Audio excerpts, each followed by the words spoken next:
हम तो गिरफ्तारी देने के लिए आए थे, हम तो बोरिया बस्तर लेकर के आए थे। सरकार में दम है तो हम सब लोगों को गिरफ्तार करें। हम लोग ना गिरफ्तारी से डरने वाले हैं, ना फर्जी मुकदमे से डरने वाले। 3.5 करोड़ की जनता की चाहत थी कि उनके कहे के अनुसार 1 साल में 5 लाख लोगों को रोजगार देंगे, उन्होंने नहीं दिया। उन्होंने कहा था बेरोजगारी भत्ता देंगे, उन्होंने नहीं दिया। हम इस बात को स्मरण कराने के लिए आए थे कि मुख्यमंत्री ने कहा था कि नौकरी देंगे 1 साल में 5 लाख लोगों को, बेरोजगारी भत्ता देंगे, नहीं तो हम राजनीति से संन्यास लेंगे। हम तो राजनीतिक संन्यास की तिथि की घोषणा के लिए हम लोग मैदान में एकत्र थे, लेकिन ये सरकार जिस प्रकार से लाठी चलवाई, टीयर गैस चलवाया, हमारे कार्यकर्ताओं को घायल किया, वो एक एक लाठी का बदला सरकार की जो दमनकारी नीति है हेमंत सोरेन की, इसका बदला ईवीएम के मशीन से ले। चीजों से कोई मतलब नहीं, हम सिटीजन ऑफ इंडिया हैं और सिटीजन ऑफ इंडिया के तहत कानून का सम्मान करते हैं, हम न्यायालय का सम्मान करते हैं। हम कांग्रेस के नेता और कार्यकर्ता नहीं जो न्यायालय के निर्णय के खिलाफ सड़क में आंदोलन कर रहे हैं। हम तो भारतीय जनता पार्टी के कार्यकर्ता। पूछताछ ये पूछताछ उन घटनाओं के बारे में पूछा गया जो घटनाएं हमने की ही नहीं, उन घटनाओं का उन्होंने उल्लेख किया तो हम लोगों ने इनकार। और जिस तरह से जानबूझकर कार्यकर्ताओं को फंसाने का प्रयास करके झारखंड के गरीब गुरुआ पिछड़ों दलित की आवाज को दबाना चाहती है ये सरकार, हम लोग भारतीय जनता पार्टी के कार्यकर्ता डरने वाले नहीं हैं और केस मुकदमा से भी डरने वाले नहीं हैं। हम लोग तय करके आए थे कि सरकार अगर जनता की आवाज को दबाना चाहती है तो हम लोग जेल जाने के लिए भी तैयार हैं, और एक नहीं 100 केस भी सरकार करेगी तो हम लोग केस खाने के लिए तैयार। और इस तरह के कार्यकलाप जो सरकार के इशारों पर ये हो रहा है प्रशासन के द्वारा, ये बहुत ही निंदा का विषय है। इस लोकतंत्र में लोकतांत्रिक ढंग से कोई भी आंदोलन, कोई भी संघर्ष की आवाज को अगर कोई दबाने का काम करेगा तो जनता उसके लिए संघर्ष करने के लिए हम शांतिपूर्ण ढंग से प्रदर्शन करना, जुलूस करना, धरना देना, ये हमारा लोकतांत्रिक अधिकार है और इस लोकतांत्रिक अधिकार को हम करते रहेंगे। जन अपेक्षाओं के अनुरूप सरकार के खिलाफ यदि हमें लगता है ये जनहित में सरकार काम नहीं कर रही है तो वैसे प्रदर्शन रोज करेंगे। इस वक्त ये तस्वीर देख रहे हैं आप धुरवा थाने से। बीजेपी के प्रदेश अध्यक्ष दीपक प्रकाश समेत तमाम जो नेता हैं वो निकल चुके हैं। पुलिस ने इनसे पूछताछ कर ली है।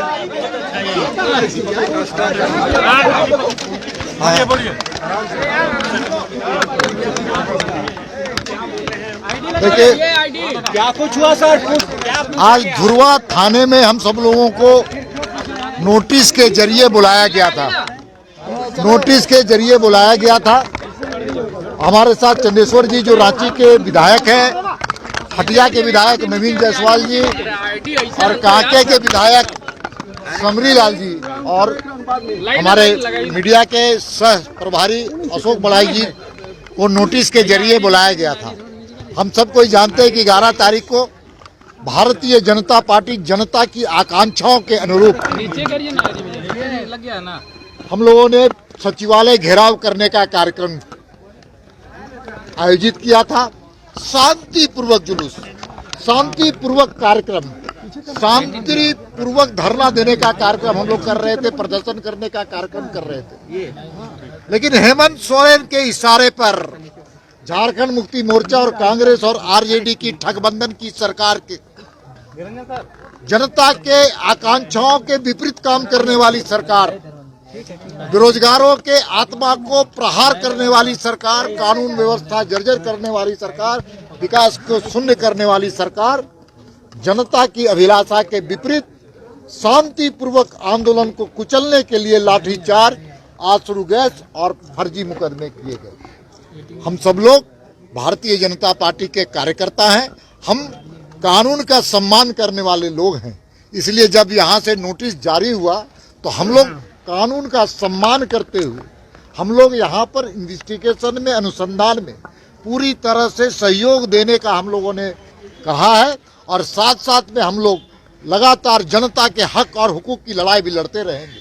चाहे हेमंत सोरेन की सरकार एक नहीं सैकड़ों मुकदमे दर्ज करे, फिर भी भारतीय जनता पार्टी का कार्यकर्ता न झुकने वाला है, न टूटने वाला है और हम सब लोग लगातार आगे भी संघर्ष को जारी रखेंगे। देर पूछताछ हुई? पूछा क्या गया साहब? सवाल क्या था? सवाल पुलिस इन्वेस्टिगेशन का जो होता है वो पूरे आंदोलन की रचना, कार्यक्रमों की जानकारी और कानून तोड़ने की बात की।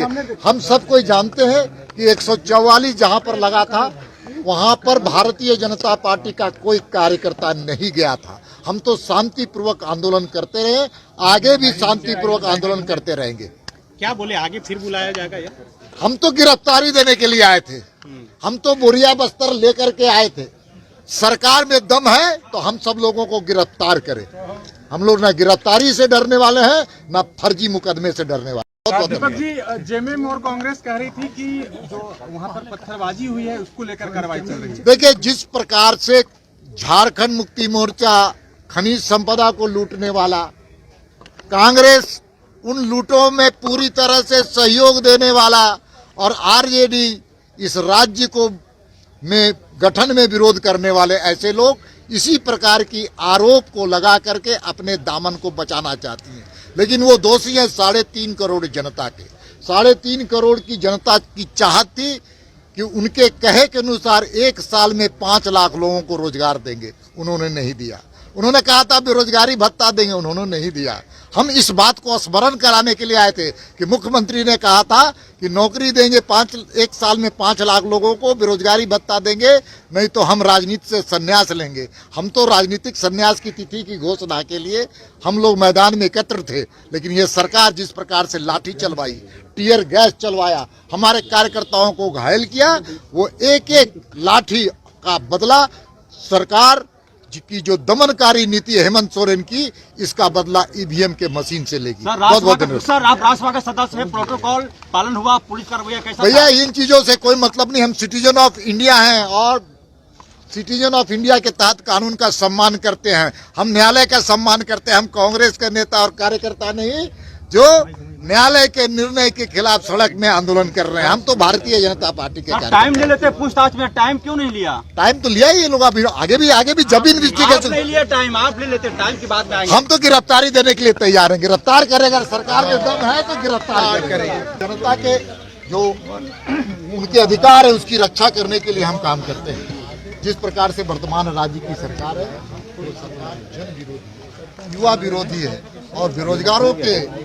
आत्मा को प्रहार करने वाली सरकार है। महिलाओं के साथ अनाचार और बलात्कार की घटना बढ़ती चली जा रही है और सरकार मुख दर्शक है। कानून व्यवस्था नहीं बल्कि जंगल राज्य है और साथ में कह सकते हैं विकास की शून्यता है।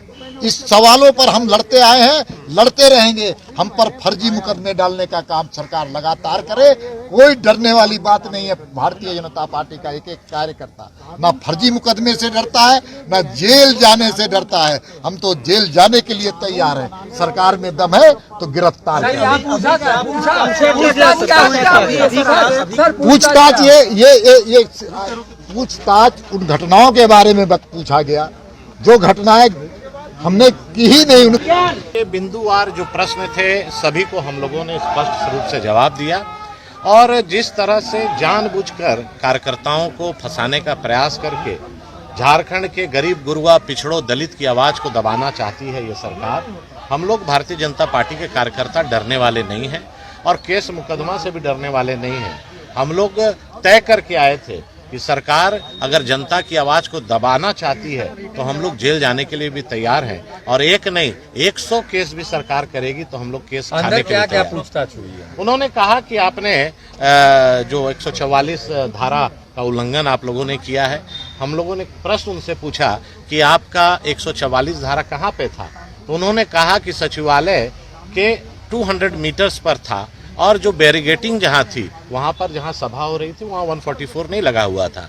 तो इसका मतलब कि वहाँ 144 धारा का उल्लंघन हम लोगों ने नहीं किया और सरकारी काम का बाधा जो बैरिगेटिंग तोड़ के पार कर देना और ये सब और सचिवालय में घुस जाना, जब हम लोग सचिवालय तक गए ही नहीं, बैरिगेटिंग पार किए ही नहीं, तो उसमें 353 लगा के झूठे फर्जी केस में फंसाना चाहती है और इस तरह के कार्यकलाप जो सरकार के इशारों पर ये हो रहा है प्रशासन के द्वारा, ये बहुत ही निंदा का विषय है। इस लोकतंत्र में लोकतांत्रिक ढंग से कोई भी आंदोलन, कोई भी संघर्ष की आवाज को अगर कोई दबाने का काम करेगा। देखिए 41A के तहत नोटिस मिला था। अब उस नोटिस में जो धाराएं लगाई गई थी, तो चूंकि मैं भी अधिवक्ता हूं, तो मुझे जानकारी है कि कौन सा धारा में क्या होता है। तो मैंने कहा कि भाई पहले जिंदगी में एक आध सौ केस हुए होंगे हमको, आज तक एक भी केस नहीं था। 11 अप्रैल के बाद फिर एक यही केस हुआ है, नया खुला है। तो कभी नोटिस नहीं मिला। 1 साल 2 साल के बाद फिर पता चलता था कि नहीं साहब आपका तो केस है, तो फिर जाना पड़ता था वहाँ। तो इन्होंने बताया कि अमेंडमेंट हुआ है कि 7 साल से कम सजा वाले में आपको नोटिस देना है। उन्होंने नोटिस दिया, तो मैंने एक एक धारा पर कहा कि भाई 144 आप लगाए हैं, तो आप दिखाइए कि 144 जहाँ लगा था वहाँ मैं था। हाँ, इससे इनकार नहीं है कि सीपी सिंह आगे आगे गया था, लेकिन न मैंने बैरिकेडिंग तोड़ा, न मैंने बैरिकेडिंग पर चढ़ा, न उस पार हुआ, न पुलिस से उलझा। तो सवाल ये है कि भाई किस तरह से आप ये आरोप लगाए, शांतिपूर्ण ढंग से प्रदर्शन करना, जुलूस करना, धरना देना, ये हमारा लोकतांत्रिक अधिकार है और इस लोकतांत्रिक अधिकार को हम करते रहेंगे। जन अपेक्षाओं के अनुरूप सरकार के खिलाफ यदि हमें लगता है ये जनहित में सरकार काम नहीं कर रही है, तो वैसे प्रदर्शन रोज करेंगे, लोकतांत्रिक ढंग से करते हैं, करेंगे। दूसरा बात कि हम लोग कानून बनाने वाले हैं। कानून कौन बनाता है? लोकसभा के अंदर, राज्यसभा के अंदर सांसद बनाते हैं, विधानसभा के अंदर विधायक बनाते हैं। तो हम लोग कानून बनाते हैं, तो कानून का पालन करना भी हम लोग का दायित्व बनता है। अरे तो कानून पालन करने के लिए हम लोग थाना में आए हैं। आगे भी बुलाया जाएगा तो आगे भी आते रहेंगे। ठीक है।